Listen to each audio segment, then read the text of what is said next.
요한일서 3장 18절로 24절 말씀입니다. 자녀들아, 우리가 말과 혀로만 사랑하지 말고 행함과 진실함으로 하자.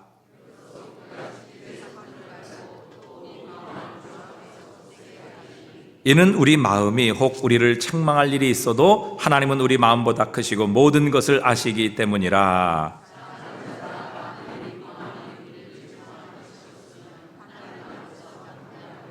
무엇이든지 구하는 바를 그에게서 받나니 이는 우리가 그의 계명을 지키고 그 앞에서 기뻐하시는 것을 행함이라.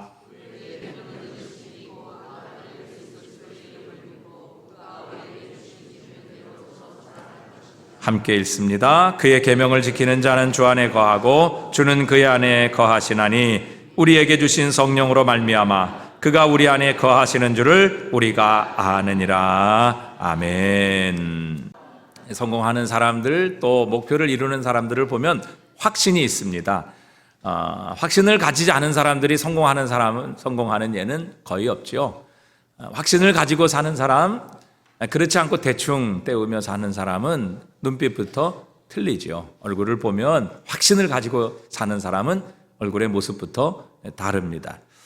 여러분, 구원의 확신도 마찬가지죠. 예수를 믿고 살면서 구원의 확신이 없다고 하면 장애물을 만나면 넘어집니다.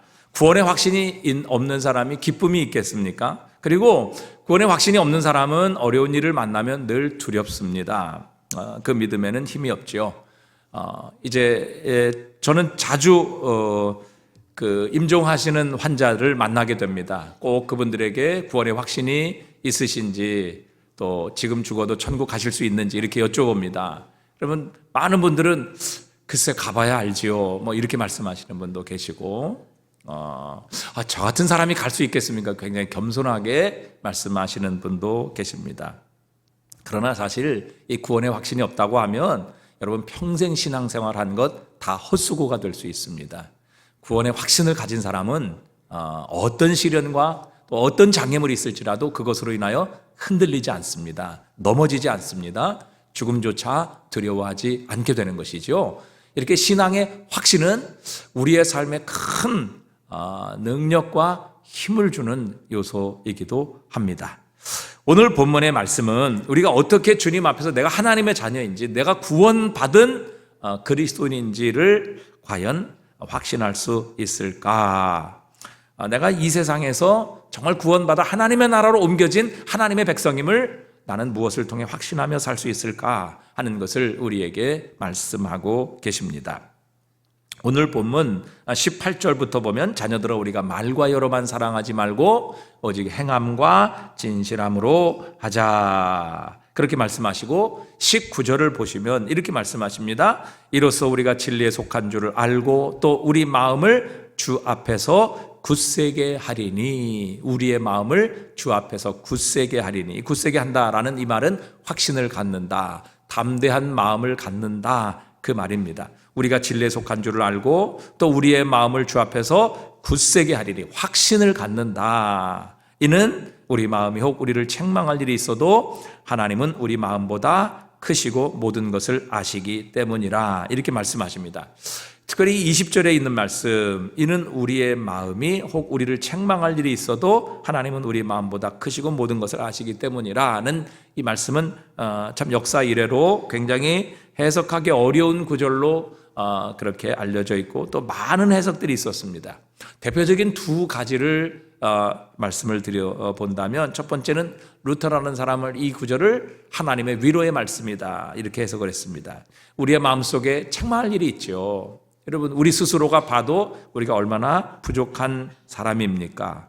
또 얼마나 우리 스스로 봐도 우리가 죄인이라는 것을 인정할 수밖에 없죠. 하지만 하나님께서는 우리 마음보다 크고 또 모든 것을 아시기 때문에 낙심할 필요가 없다는 것입니다. 하나님께서는 우리가 실패했다 할지라도 또 우리의 죄로 인하여 넘어졌다 할지라도 우리의 마음을 아시며 불쌍히 여기시는 분이시기 때문에 우리의 마음이 우리를 정죄한다 할지라도 하나님은 우리를 품어주실 것이다, 우리를 용서해 주실 것이다, 우리를 불쌍히 여겨주실 것이다. 따라서 우리가 확신, 굳건함, 담대함을 가질 필요가 있다, 이렇게 해석을 했습니다. 두 번째 해석은 정반대 해석입니다. 칼빈 같은 사람은 우리의 마음이 혹 우리를 책망할 일이 있어도 라는 이 말은 내가 봐도 나를 죄인으로 인정한다면 하나님께서 보시기에 우리가 얼마나 크고 많은 죄를 가진 인간이겠느냐. 하나님께서는 우리의 마음보다 훨씬 크신 분이시고 심지어 우리의 마음과 생각, 동기까지도 다 알고 계시는 분이신데 그분 앞에 설 때 우리가 얼마나 많은 허물과 죄가 드러날 수 있겠느냐. 이렇게 해석을 하는 것입니다. 자, 그러면 우리는 이걸 어떻게 과연 해석을 하고 어떤 것이 옳은 해석이라 이렇게 볼 수 없지만 과연 어떤 것을 과연 이 성경의 문맥에 맞게 또 우리의 삶에 적용할 수 있을까요? 로이드 존스 목사는 이렇게 얘기를 했습니다. 요한은 우리가 하나님의 자녀임을 확신할 수 있는 것, 그리고 우리가 그리스도에게 속해 있고 이제는 거듭난 하나님의 자녀를 확신할 수 있는 것은 바로 형제 사랑을 통해서 증명된다. 이렇게 말하고 있습니다.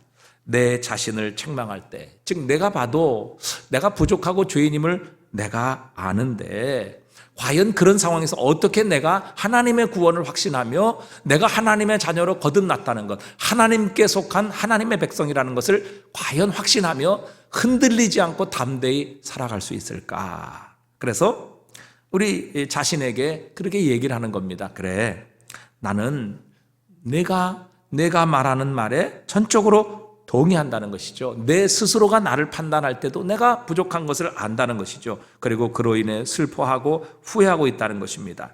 맞다는 것이죠. 하지만 나는 형제를 사랑하고 있다는 것입니다. 그들과의 교제도 사랑하며 그들이 어려움에 처했을 때 그냥 지나칠 수 없다는 것입니다. 내가 이렇게 행하는 것을 볼 때, 즉 나의 형제를 사랑하는 사람임에 틀림없다는 것을 내가 분명히 알게 될 때에 내가 사망에서 생명으로 옮겨졌다는 분명한 증거가 된다는 것입니다. 내가 더 이상 세상에 속한 자가 아니라 하나님께 속한 자라는 것이 그것을 통해서 증명되고 나는 하나님의 자녀이며 구원받았다는 것을 확신할 수 있다는 것이죠. 왜 그렇습니까?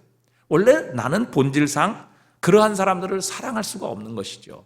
초대교회 같은 경우도 종과 주인이 하나가 되고 형제가 되고 사랑하는 이런 일들이 있었습니다. 초대교회 공동체가 그런 공동체였죠. 거기에는 종도 있었고 주인도 있었고 유대인도 있었고 이방인도 있었는데 그들이 서로 사랑하는 거, 이건 본질적으로 있을 수 없는 일이었습니다. 또 그런 사람들에게 관심을 가질 수 없었습니다. 본질상 나는 그러한 사람들에게 관심이 없었고 또 그러한 자를 돕는 일에 참여하는 일에도 전혀 나는 참여한 자가 아니었습니다. 하지만 내 안에 형제를 사랑하고 또 형제를 사랑하고 싶고 돕고 싶은 소원이 주어졌고 또 그렇게 지금 하고 있다는 것입니다. 비록 내가 완전하지 않지만 이런 소원과 행함이 내 안에 있을 때 이것은 하나님의 자녀라는 것을 입증해 준다고 말할 수 있다는 것이지요.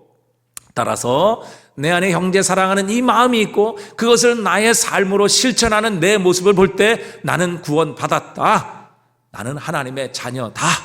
나는 세상에서 옮겨 하나님의 나라로 들어가게 되었다라고 확신하며 담대하게 안심할 수 있다. 이렇게 말씀하시는 것입니다. 그러니까 형제 사랑은 우리가 하나님께로부터 났고 하나님의 속성을 가진 하나님의 자녀라는 것을 증명하는 것이다. 이렇게 말씀하시는 것이죠.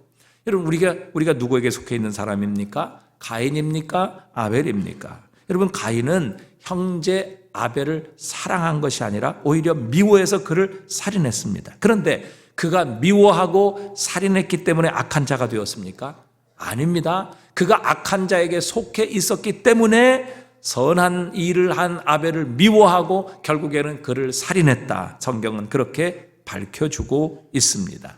그러기에 여러분, 우리 안에 형제를 사랑하고 그들에게 관심을 가지며 그들을 돕기 원하는 마음과 소원이 있으며 또 그것을 우리의 삶에 구체적으로 우리의 행동으로 옮기는 삶이 있다는 것, 이것은 내가 하나님의 자녀이며 하나님의 사랑이 내 안에 있다는 것을 증거하기에 나는 하나님의 자녀라는 것을 확신하며 살아갈 수 있다는 것입니다. 자, 그런데 여러분, 우리는 형제를 좋아하라고 부름을 받은 것이 아니라 사랑하라고 부름을 받았습니다. 많은 사람들은 좋아하는 것과 사랑하는 것을 착각하며 살아가고 있습니다. 여러분, 사랑하는 것과 좋아하는 것은 약간 차이가 있는 것이 아닙니다. 사랑하는 것과 좋아하는 것은요, 본질적으로 차이가 있으며 시작과 출발부터 다른 것입니다. 여러분, 좋아하는 것은 본능적이죠. 그리고 노력의 결과가 아닙니다. 자연스럽습니다. 동물적인 것입니다. 여러분, 세상은 서로 좋아하지요. 나와 비슷한 관심을 가진 사람, 나를 좋아하는 사람, 나에게 유익을 주는 사람 다 좋아합니다. 사랑합니다. 여러분, 세상 사람들도 자신의 가족 다 사랑하지요. 여러분, 다른 동물을 잡아먹는 사자도 자기 새끼들은 사랑하고 좋아합니다. 독을 뿜는 독사도 자신의 새끼들은 아끼고 좋아하고 보호하고 사랑하지요. 여러분, 동물적인 사랑, 이건 보이는 것을 하나의 근거로 삼아 사랑하는 것입니다. 그런데 마태복음 5장 46절에 주님은 이렇게 말씀하셨습니다. 너희가 너희를 사랑하는 자를 사랑하면 무슨 상이 있으리요? 세리도 이와 같이 아니하느냐? 또 너희가 너희 형제에게만 문안하면 남보다 더하는 것이 무엇이냐? 이방인들도 이같이 아니하느냐? 말씀하십니다. 여러분, 세상도 소위 유대인들에게 죄인이라고 취급받던 세리, 그런 사람도 자기들끼리는 좋아하지 않느냐? 사랑하지 않느냐? 무난하지 않느냐? 관심을 갖지 않느냐? 이방인 세상도 자신을 좋아하는 사람 다 좋아하고 같은 관심을 가진 사람, 그리고 같은 방향으로 가는 사람 다 좋아한다. 그러나 여러분, 사랑은 좋아하는 것과 다르다는 것이죠. 여러분, 좋아하는 것은 내 자신으로부터, 인간으로부터 동물적인 감각과 노력이 필요 없이 좋아하는 것은 시작되지만, 여러분, 사랑한다는 것은 하나님으로부터 시작되는 것입니다. 사랑은요, 감정을 뛰어넘는 것입니다. 본능적이고 자연적인 것을 뛰어넘어 좀 더 깊은 곳까지 스며드는 그 어떤 것입니다. 여러분, 하나님은 사랑이시지요. 그런데 그 사랑이 어떻게 나타납니까? 요한일서 오늘 3장 16절에 보니까요, 그가 우리를 위하여 목숨을 버리셨으니 우리가 이로써 사랑을 알고 그랬습니다. 하나님의 사랑을 우리가 어떻게 압니까? 바로 우리를 위하여 목숨을 버리심으로 하나님의 사랑, 우리를 향한 하나님의 사랑이 어떤 것인가를 우리는 알고, 우리도 형제들을 위하여 목숨을 버리는 것이 마땅하니라, 그렇게 우리에게 말씀하십니다. 여러분, 그리스도께서 우리를 위해서 목숨을 버리셨기 때문에 우리는 그리스도의 사랑, 하나님의 사랑을 안다는 것이죠. 그런데 여러분, 그분이 자신의 가장 귀한 생명, 목숨을 바친 대상이 누구입니까? 하나님께서는 자신의 생명보다 더 귀한 아들 독생자의 생명을 십자가에 내어주셨는데 누구를 위하여 과연 이런 행동을 하셨느냐 하는 것이죠. 자, 로마서 5장 8절 보니까 이렇게 말씀하십니다. 우리 한번 읽어볼까요? 우리가 아직 죄인 되었을 때에 그리스도께서 우리를 위하여 죽으심으로 하나님께서 우리에 대한 자기의 사랑을 확증하셨느니라. 자, 우리가 언제 그리스도께서 우리를 위해서 죽으셨어요? 우리가 죄인 되었을 때에. 여러분, 나라를 위해서 목숨 바쳐 죽는 사람들이 가끔 있죠. 근데 여러분, 죄인을 위해 목숨까지 바쳐서 사랑하는 일이 이게 자연스러운 일입니까? 이게 본능적인 일입니까? 노력하지 않아도 되는 그런 일인가요? 이건 좋아하는 차원이 아니죠. 여러분, 하나님의 사랑은요, 이런 모든 본능과 자연적인 욕구를 뛰어넘어 노력과 의지와 자신의 생명까지 바친 헌신을 통해서 우리를 향한 하나님의 사랑이 증명되고 확증되었다. 그래서 여러분, 하나님께서 저와 여러분을 사랑하는 것을 우리는 의심할 수 없습니다. 하나님께서 저와 여러분을 사랑하십니다. 무엇을 통해서요? 십자가를 통해. 하나님은 자신의 생명보다 더 귀한 독생자를 주시는 이 행동을 통해, 이 의지를 통해, 이 노력을 통해 여러분, 하나님이 우리를 사랑하심을 확증해 주셨어요. 그래서 하나님이 나를 사랑하시는가? 정말 하나님 나를 사랑하시는데 이런 위기를 주셨을까? 어려움 주셨을까? 나를 이 고난 속에 버려두시는가? 여러분, 이렇게 의심할 필요가 없습니다. 우리는 십자가를 통해 하나님이 나를 얼마나 사랑하시는가 분명히 확신할 수 있습니다. 나 같은 죄인, 하나님의 사랑을 자연스럽게 받을 만한 존재가 아닌 죄인 되었을 때에 하나님께서 그리스도 예수를 우리를 위하여 죽게 하심으로 우리에 대한 하나님의 사랑을 확증하셨느니라 말씀하십니다. 여러분 그것뿐이 아니에요. 로마서 5장 10절에 보니까 이렇게 말씀하세요. 한번 같이 읽어봅니다. 곧 우리가 언제 원수 되었을 때에 그의 아들의 죽으심으로 말미암아 하나님과 화목하게 되었은지 화목하게 된 자로서는 더욱 그의 살아나심으로 말미암아 구원을 받을 것이라. 우리가 원수 되었다고 말씀하십니다. 여러분 우리는 하나님을 대적했지요. 하나님을 인정하지 않았습니다. 하나님과 우리는 죄인이었기에 하나님과 여러분 원수였다고 하나님은 우리에게 분명히 표현하십니다. 그런데 여러분 원수를 위해 자신의 생명을 주시고 자신보다 더 존귀한 그 독생자를 십자가에 못 박으시는 것이 여러분 자연스러운 일입니까? 이렇게 원수와 죄인을 위하여 자신의 가장 존귀한 생명을 바치는 이 일이 과연 노력 없이 의지 없이 가능한 일이냐 하는 것입니다. 여러분 예수님께서 기쁨으로 십자가를 지셨습니까? 예수님께서 땀방울이 핏방울이 되기까지 기도하셨습니다. 아버지여 이 잔이 내게서 지나가기를 원합니다. 이게 예수님의 솔직한 마음이었고 심정이었습니다. 여러분 죄인을 위해 원수를 위해 십자가를 통해 그들의 모든 죄를 용서하시고 그들을 품으시고 그들을 지금의 자리에서 하나님의 나라 하나님의 백성으로 옮기시는 이 일이 과연 예수님께 자연스러운 것이고 노력 없이 과연 되는 일이었느냐 하는 것입니다. 예수님께서는 아버지 이 잔이 내게서 지나가게 하옵소서. 땀방울이 핏방울이 되기까지 기도하셨습니다. 그러나 우리 주님의 마지막 최종적인 기도는 아버지여 내 뜻대로 마옵시고 아버지의 뜻대로 되기를 원하나이다. 그렇게 십자가를 지셨습니다. 여러분 하나님께서 우리를 사랑하시되 우리가 사랑받을 만한 장점이 있고 또 우리가 그분이 좋아하실 수밖에 없는 어떤 특별한 그런 좋은 점이 있었기 때문에 우리를 위하여 예수님께서 자신의 가장 귀한 생명을 십자가에 내어주신 것 아니지요. 아버지 하나님이 자신의 생명보다 더 귀한 독생자를 우리 위해 십자가에 내어주신 것 아닙니다. 전혀 그런 것이 없음에도 불구하고 우리가 죄인이었을 때 하나님과 원수였던 우리를 위하여 하나님께서는 우리를 사랑하심으로 그분의 의지를 가지고 우리를 위해 독생자를 십자가에 내어주셨던 것입니다. 그러기에 여러분 좋아하는 것과 사랑하는 것은 차원이 틀린 것이지요. 제가 주례를 하면서 신랑과 신부에게 이야기를 합니다. 근데 결혼하면서 아주 굉장히 너무들 좋아해요. 아주 감정적으로 흥분을 합니다. 그리고 생각하기를 그 감정의 그 기쁨이 그 좋아하는 마음이 영원할 것처럼 그렇게 생각을 해요. 그러나 제가 속으로 생각을 하지요.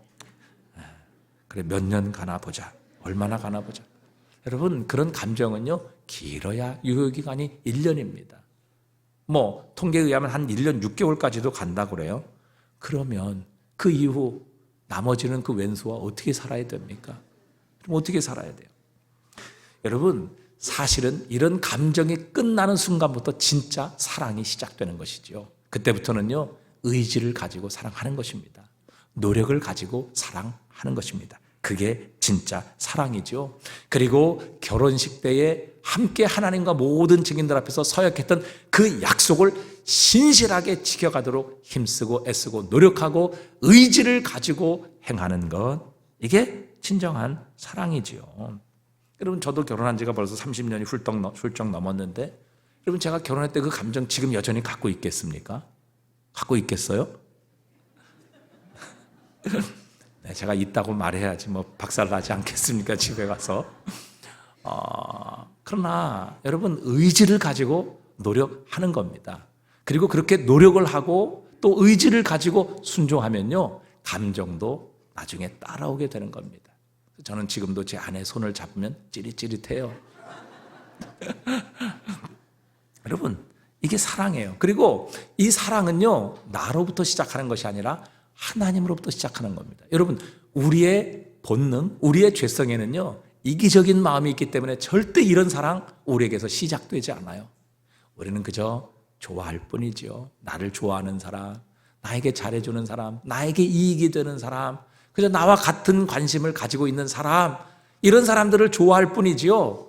하나님이 가지고 계셨던 원수 같은, 그리고 죄인이었던 자를 위하여 내 자신의 생명까지 내어주는 이 아버지의 사랑, 하나님의 사랑은 원래 우리에게 없는 겁니다. 그런데 우리가 우리의 형제를 이렇게 사랑한다라는 것은 내가 구원받았다는 가장 확실한 증거이며, 우리는 이 증거를 통해서 하나님과 사람 앞에 담대히 나의 구원을 확신하며 살아갈 수 있다는 것이죠. 여러분, 사랑은 결코 좋아하는 것과 틀린 겁니다. 그리고 진정한 사랑은 바로 그럼에도 불구하고 그 사람에 대해 관심과 애정을 주는 것이죠. 여러분, 사울이 예수 믿는 사람을 옥에 가두고 죽이기 위해서 다메섹으로 이제 가는 길에 살아계신 주님께서 그를 만나 주십니다. 그 주님의 영광이 너무 빛났기 때문에 이 사울의 눈이 멀게 되죠. 그래서 부축을 받고 이제 다메섹으로 들어가게 됐습니다. 근데 예수님께서는 이 자신을 핍박하는 사울을 들어 하나님 세상의 역사를 바꾸시는 일을 계획하고 계셨어요. 그리고 그때 주님께서 첫 번째 사용한 사람이 바로 아나니아라는 사람이죠. 사도행전 9장에 보면 하나님께서 아나니아를 환상 중에 찾아오십니다. 그리고 아나니아에게 일어나 집가라는 거리로 가서 유다 집에서 5사람 사울을 찾으라, 그가 기도하는 중이다. 그리고 그에게 가서 안수하라, 이렇게 말씀하십니다. 아니, 아나니아에게 사울은 누구입니까? 이거 원수지요. 교회를 잔멸하고 예수 믿는 사람 핍박하고 옥에 가두고 죽이는 그런 괴수였습니다. 우두머리였어요. 지금 아나니아가 그를 만나면 어떻게 됩니까? 자신도 죽을 수 있는, 핍박을 받을 수 있는 위험 가운데 놓여 있는 사람입니다. 원수예요. 여러분, 그 사람에게 찾아갈 수 있겠어요? 여러분, 이런 악독한 사람, 악질인 정말 자신의 원수인 사울을 향해 주님이 가라고 그러십니다. 이런 명령을 받았던 아나니아도 주님께 이렇게 말씀을 드려요. 사도행전 9장 13절에 보니까요. 한번 읽어볼까요? 아나니아가 대답하되 주여, 이 사람이 대하여 내가 여러 사람에게 들은즉 그가 예루살렘에서 주의 성도에게 적지 않은 해를 끼쳤다 하더니 여기서도 주의 이름을 부르는 모든 사람을 결박할 권한을 대제사장에게서 받았나이다 하거늘. 이게 뭐예요? 이건 갈 수 없다는 것이죠. 내 감정을 가지고 나의 느낌으로는 나의 이런 이 사람을 향한 내 마음을 가지고는 이 사울이라는 사람을 찾아갈 수 없다는 것입니다. 왜요? 원수예요. 예수 믿는 사람 핍박하고 죽이는 사람이죠. 그 우두머리예요. 자신은 갈 수 없다고 말합니다. 그런 사람 사랑할 수 없습니다. 그런 사람에 가서 어떻게 제가 안수를 하겠습니까? 그런데 주님께서 아나니아에게 재차 뭐라고 말씀하십니까? 가라. 이 사람은 내 이름을 이방인과 임금들과 이스라엘 자손들에게 전하기 위한 나의 택한 그릇이라, 이렇게 말씀하셔요. 그래서 아나니아는 자신의 느낌, 자신의 감정을 뛰어넘어 주님의 말씀에 순종합니다. 그리고 원수 같은 존재인 사울에게로 가서 그에게 안수하여 위대한 사울을 세우는 일에 첫 번째 주님의 수종자가 됩니다. 여러분, 이것 보십시오. 사랑은요, 느낌이 아니에요. 감정이 아니에요. 자연스럽게 나오는 것이 아니라는 것입니다. 원수고 갈 수 없고 도저히 사랑할 수 있는 그런 마음과 그런 존재가 아니지만, 그러나 주님의 말씀이기에 순종하여 의지를 가지고 노력을 가지고 감정과 내 느낌을 꺾어버리고 주님의 말씀에 의지를 가지고 노력하고 순종하여 다가가는 것, 그것이 주님의 사랑이라 우리에게 말씀하고 계십니다. 사랑은 감정이 아니에요. 여러분, 좋아하는 것은 감정이죠. 느낌이죠. 뭐 그럴 만한 장점이 상대방에게 있기 때문입니다. 그러나 사랑은요, 그럼에도 불구하고 하나님의 뜻을 따라 순종하는 것입니다. 또 여러분, 이 사랑이라는 것이 우리 안에 있으면요, 이것은 반드시 우리의 삶으로, 우리의 행위로 드러나게 되어 있습니다. 자, 누가복음 7장에서 분명하게 주님이 그것을 설명하고 계시는데요. 바리새인 시몬이 예수님을 자신의 집에 식사 초대를 합니다. 주님께서 식탁에 앉아 계실 때에 그 당시에 모든 사람에게 죄인이라고 취급받던 한 여인이 와서 주님의 발 앞에 무릎을 꿇고 눈물로 예수님의 발을 적십니다. 그리고 그 사람의 존귀의 상징인 머리카락으로 예수님의 그 눈물로 젖은 발을 씻깁니다. 그리고 주님께 향유를 부어드리죠. 근데 바리새인 시몬이 속으로 이렇게 생각합니다. 저 사람이 정말 예수님이 선지자였다면 자신에게 와서 저렇게 하는 여자가 어떤 죄인이라는 것을 알았을 텐데, 그리고 저 여인을 더 이상 자신에게 접근하지 못하도록, 자신을 만지지 못하도록 그렇게 만드셨을 텐데 속으로 그렇게 생각하고 있었습니다. 이때 주님께서 이 바리새인 시몬의 생각을 아시고 이렇게 말씀하십니다. 시몬아, 사랑이란 그 자체의 특성으로 저절로 표현될 수밖에 없는 것이다. 사랑은 특성상 행동으로 옮겨질 수밖에 없다는 것을 말씀하십니다. 그러면서 이렇게 말씀하세요.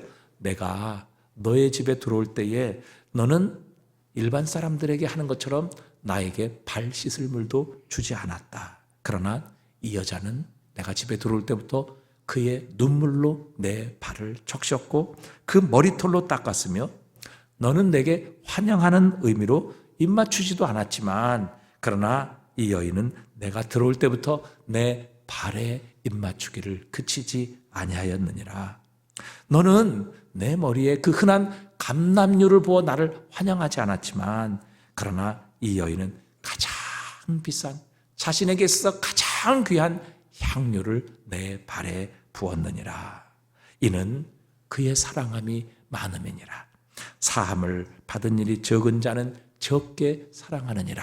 이렇게 말씀하십니다. 그러니까 이 여자는 예수님을 사랑했기 때문에 그 눈물로 예수님의 발을 적셨고 자신의 머리카락으로 예수님의 발을 씻었으며 향유를 부어 주었다는 것입니다. 그것을 통해서, 그 행동을 통해서 자신의 마음속에 있는 주님을 향한 사랑을 표현했다는 것이죠. 그러나 바리새인 시몬은 예수님을 위해 아무것도 하지 않았습니다. 왜요? 그에게는 예수님을 사랑하는 마음이 전혀 없었기 때문입니다.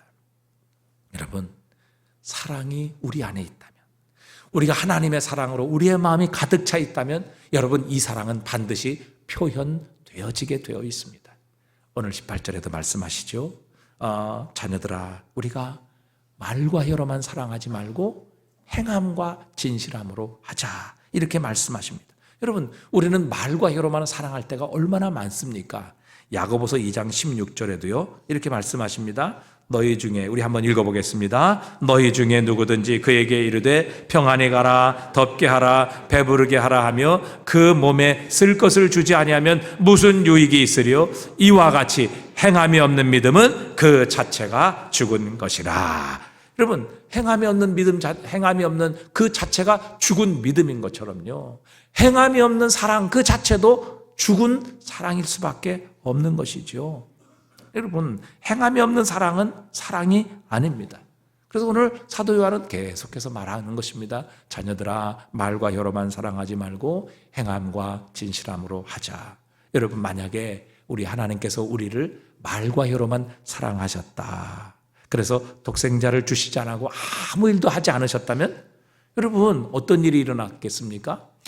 우리의 구원은 전혀 헛된 것이었을 것입니다. 세상 어느 누구도 구원에 이를 수 없었을 것입니다. 하지만 하나님께서는 우리를 사랑하시는 그 사랑이 그분의 가장 귀한 독생자를 십자가에 내어주시고, 또 예수님은 자신의 하나밖에 없는 생명을 우리를 위해 십자가의 대속제물로 내어주시는 이 행동으로 표현되셨던 것이죠. 그렇기 때문에 그 사랑으로 우리는 생명을 얻고 구원을 얻게 된 것입니다. 그래서 여러분, 우리가 말과 혀로만이 아니라 행함과 진실함으로 하느냐 하는 것이 바로 우리가 그리스도인인지, 우리 안에 하나님께 받은 사랑이 있는지를 테스트하는 중요한 요소라는 것입니다. 우리 안에 이 사랑이 있고 이 사랑이 우리의 행동으로 표현된다면 우리는 구원받은 사람입니다. 우리는 하나님의 자녀입니다. 하나님의 사랑이 우리 안에 있는 것입니다. 이것을 우리는 확신할 수 있다는 사실이죠. 여러분, 우리 형제 자매들 가운데도요, 자연적이고 본능적인 매력이 전혀 없는 사람이 있을 수 있습니다. 우리가 자연스럽게 그렇게 다가가고 자연스럽게 그들을 좋아할 요소가 하나도 없습니다. 여러분, 그럼에도 불구하고 사랑하라라는 말씀은요, 우리가 마치 그를 좋아하는 것처럼 사랑하는 것처럼 그렇게 대하라는 말씀입니다. 그들을 사랑하는 것과 똑같이 그렇게 의지를 가지고 노력으로 이 일을 행하라, 이 말씀입니다. 이거 가식 아닙니까? 여러분, 그렇지 않습니다. 내 감정이 그렇지 않음에도 불구하고 의지를 가지고 하나님의 뜻에 순종한다는 것이죠. 예수님도 십자가를 감정 때문에 여러분 지지 않으셨습니다. 감정은 정반대의 감정이셨지만 예수님은 의지를 가지고 순종하심으로 십자가를 지셨던 것이지요. 자, 그렇다면 우리가 이 형제 사랑을 말과 혀로만 사랑하지 말고 행함과 진실함으로 사랑하자는 이 사랑, 그것을 통해서 우리가 과연 하나님의 자녀이고 구원받은 백성임을 우리가 확신하며 살 수 있는데, 그러면 이것을 오늘 우리는 어떻게 우리의 삶에 적용할 것인가 하는 것입니다. 여러분, 우리가 정말 예수님께 속한, 하나님께 속한 하나님 나라의 백성이고 내 안에 구원받은 영원한 생명이 있으며 내 안에 하나님께서 주신 사랑이 있다면 과연 이것은 우리는 어떤 열매를 맺어야 할까요?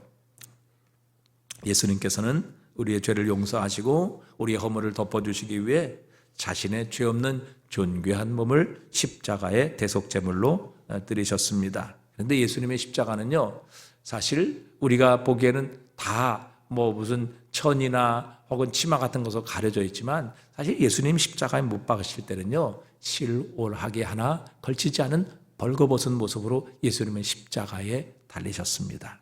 여러분 생각해 보십시오. 33살의 청년이신 예수님, 그것도 이 세상을 창조하시고 또 모든 왕의 왕이신 주님께서 십자가에, 그것도 죄인들에 의해 모욕적으로 못 박히실 뿐만 아니라 다 벗겨지셔서 벌거벗겨진 모습으로 십자가 위에 높이 달려지셨다.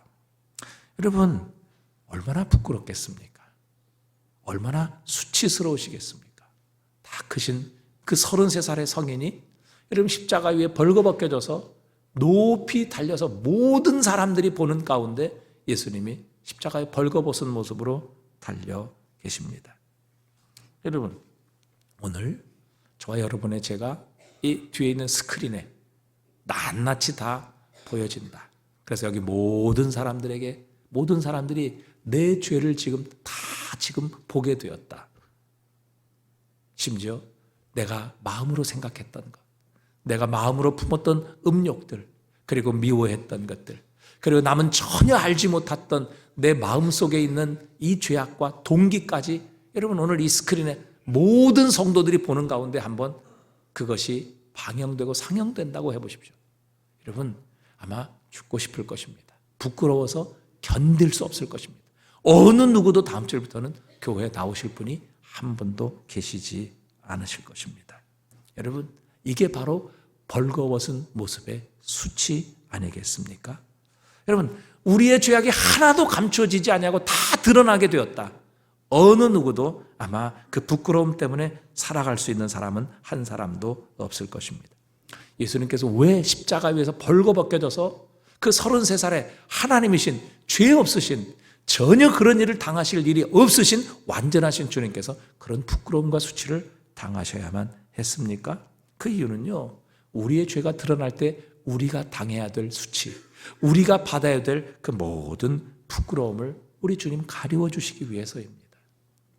덮어주시기 위해서입니다. 그래서 주님께서는 자신의 의의 옷을 벗으셔서 수치와 부끄러움으로 점철되어 있는 우리를 가리워 주시고, 예수님은 대신 모든 것이 벌거벗겨지셔서 십자가 위에서 부끄러움과 수치를 당하신 것이지요. 여러분, 우리가 이 예수님께 속해 있는 하나님의 자녀라면 우리는 이런 사랑을 우리의 열매로 맺어야 할 것입니다. 여러분, 교회에서도요, 남의 허물을 들춰내고 다른 사람의 부족함과 또 연약함을 뒤에서 말하며 사람들을 비난하고 뒷담화하는 것 때문에 여러분 시험 드는 일이 얼마나 많은지 알 수 없습니다. 교회처럼 말이 많은 곳이 없다. 여러분 어느 정도 신앙생활한 분이라면 모두 동의하실 것입니다. 그래서요, 성도들 가운데 신앙생활을 하되 아예 깊이 들어오지 않는 이런 분들이 참 많습니다. 왜요? 깊이 들어오면 또 자신에 대한 뒷담화가 시작되고 또 자신에 대한 여러 가지 문제를 들춰내고 거기에 대해서 왈가왈부하는 일들이 일어나게 되고 그것으로 인하여 견디지 못할 부끄러움, 수치를 당하기 때문입니다. 이런 것들이 너무 교회 안에 많아요. 여러분, 이게 진짜 구원받은 그리스도 예수의 그 수치와 부끄러움으로 인하여 우리의 모든 수치와 부끄러움, 우리의 모든 죄악이 가리워진 이 놀라운 사랑을 받은 그리스도인의 모습이어야 할까요? 이 악한 자에게서 구원받아 하나님의 자녀, 이제는 하나님의 성품과 사랑으로 변화된 그리스도인의 모습이어야 할까 하는 것입니다. 홍수 후에 노아가 배에서 나와 포도 농사를 짓고 그 포도를 마심으로 실수를 하게 되죠. 취해서 그만 벌거벗은 모습으로 자신의 장막에서 누워 있었습니다. 그런데 둘째 아들인 함이 그 장막에 들어가서 아버지의 부끄러운 모습을 보게 됩니다. 그리고 그 부끄러운 모습을 가리는 것이 아니라 자신의 형들에게 이 아버지의 부끄러운 모습을 다 알리게 됩니다. 그 소식을 들은 셈과 야벳은 옷을 가지고 아버지의 부끄러운 모습을 보지 않으려고 뒷걸음질쳐 들어갑니다. 그리고 그 옷으로 아버지의 부끄러운 모습을 가리워 주지요. 덮어 주었습니다. 결과가 어떻게 되었는지 너무 잘 아시지 않습니까? 노아가 술에서 깨자 그 모든 소식을 듣고 둘째 아들 함을 저주합니다. 그리고 그 모든 형제들의 종이 될 것이라 그렇게 예언합니다. 하지만 그 아버지의 허물을 보지 아니하고 그 허물을 덮어주었던 셈과 야벳을 향해 하나님께서는 그들을 창대케 하시고 함을 종으로 부리게 될 것이라고 축복해 주십니다. 여러분, 우리가 이 그리스도 예수의 부끄러움, 수치스러움으로 말미암아 그분의 의의 옷을 입게 되어 나의 모든 죄악의 부끄러움과 수치스러움을 가리움 받게 되는 이 사랑을 받은 그리스도인이라면, 여러분, 우리는 우리 모든 지체들의 연약함, 허물, 부족함을 가리워주는, 덮어주는 그리스도인이 돼야 되지 않겠습니까? 그것을 통해서 우리는 정말 나는 이 하나님의 사랑을 받고 그리스도 예수의 그 수치와 부끄러움을 통해 내가 그리스도의 의의 옷을 입은 모든 수치와 부끄러움을 가려움을 받게 되는 하나님의 자녀라는 것을 증명하며 사는 것이지 않겠습니까? 여러분, 1만 달란트 탕감받은 종의 비유에서도 왜 1만 달란트, 우리로 치면 한 60조 정도 된다고 그러죠. 이 측량할 수 없는, 자신이 무엇으로 갚을 수 없는 이 탕감을 받은, 이 은혜를 받은 종이 자신에게 100다니엘, 약 한 1000만 원 정도 되는 이 자신의 친구의 빚은 용서하지 못하고 탕감해주지 못하고 그를 잡아 윽박지르며 결국 그를 고소해서 그를 경찰서로 데리고 갔겠습니까? 그 이유는 자신이 그 주인으로부터, 아니 하나님으로부터 받은 은혜가 그의 마음속에 없었기 때문입니다. 자신이 받은 은혜가 그 마음속에 있었다면 과연 그 100데나리온 빚진 친구에게 그렇게 대할 수 있었겠습니까? 마찬가지죠. 여러분, 우리 안에 하나님으로부터 받은 이 사랑, 죄인을 위하여 자기의 독생자를 주시고 원수인 우리를 위하여 자신의 가장 존귀한 생명까지 내어주심으로 나의 부끄러움과 수치를 가리워주시고 나를 이 존귀한 하나님의 자녀로 삼아주신 하나님의 사랑이 우리 안에 있다면, 여러분, 이 사랑은 우리의 형제 자매들을 향해 나타나야 할 것입니다. 증명되어야 할 것입니다. 그들의 허물, 그들의 부끄러움, 그들의 연약함을 가리워주고 덮어주는 그리스도의 마음, 노아에게 속한 이 마음이 우리 안에 있어야 할 것이라는 사실입니다. 테레사 수녀가 노벨 평화상을 받을 때 그 옆에서 한 기자가 테레사 수녀에게 이렇게 물었습니다. 어떻게 하면 이 세상에 평화가 임할 수 있을까요? 그렇게 물었더니 테레사 수녀가 그렇게 얘기했어요. 지금 당장 집에 가셔서 당신의 아내를 사랑하십시오. 당신의 자녀를 사랑하십시오. 그러면 이 세상에 평화가 임하게 될 것입니다. 그렇게 말을 했다고 합니다. 여러분, 우리가 한국 교회를 걱정하며 또 세계 평화를 임하기 위해서 우리가 그렇게 기도하지요. 물론 기도할 필요가 있습니다. 그러나 정작 내 옆에 있는 형제, 자매를 내가 받은 사랑으로 사랑하지 않는다면 여러분, 어찌 세상에 평화하게 임하며 어찌 한국 교회에 하나님의 사랑이 임할 수 있겠습니까? 여러분, 지금 내 곁에 있는 우리의 형제, 자매들을 사랑할 때 우리의 가정은 변화되는 것입니다. 우리 교회는 변화되고 우리의 교회가 변화될 때 우리의 가정과 우리의 공동체, 이 도시 민족 열방에도 하나님의 나라, 하나님의 평화가 임하게 되는 것이죠. 주님께서 말씀하십니다. 요한복음 13장 35절에 보니까 너희가 서로 주일날 모여 예배드리면, 너희가 제자훈련 열심히 받으면, 너희가 성경 공부하면, 너희가 함께 밥 먹으러 몰려다니면 너희가 이로써 모든 사람이 너희가 내 제자인 줄 알리라. 이렇게 말씀하셨나요? 뭐라고 말씀하십니까? 너희가 서로 사랑하면 이로써 모든 사람이 너희가 내 제자인 줄 알리라 말씀하셨어요. 여러분, 사랑하는 것과 좋아하는 것은 다릅니다. 좋아하는 것은 자연스러운 것이고 그저 상대방에게 어떤 매력이 있기 때문이고, 또 노력하지 않아도 좋아하는 것은 얼마든지 가능한 겁니다. 여러분, 그것이 우리 안에 있는 것으로 끝난다면 우리는 세상과 전혀 다를 것이 없습니다. 우리에게는 하나님의 사랑이 있습니다. 죄인이고 원수였던 우리를 위해 자신의 최고의 것을 주셨고 자신의 모든 것을 주신, 그래서 우리를 구원하신 하나님의 사랑이 우리 안에 있습니다. 그렇다면 우리는 좋아하는 것을 뛰어넘어 서로 사랑해야 할 줄 믿습니다. 자녀들아, 말과 혀로만 사랑하지 말고 행함과 진실함으로 하자. 하나님의 사랑이 오늘 안에 있다면 이 행함과 진실함으로 우리의 형제자매를 사랑하는 사랑이 나타나게 될 것이고, 우리는 그것을 통해서 내가 하나님께 속한 구원받은 하나님의 성품을 가진 하나님의 자녀임을 확신하며 담대하게 이 땅에서 살아갈 수 있음을 주님 우리에게 교훈하고 계십니다. 여러분, 주님의 몸된 교회, 우리 교회 안에서라도 하나님께서 우리를 사랑하셨던 그 사랑이 우리의 마음에 있다면 이 사랑으로 서로를 사랑할 수 있어야 합니다.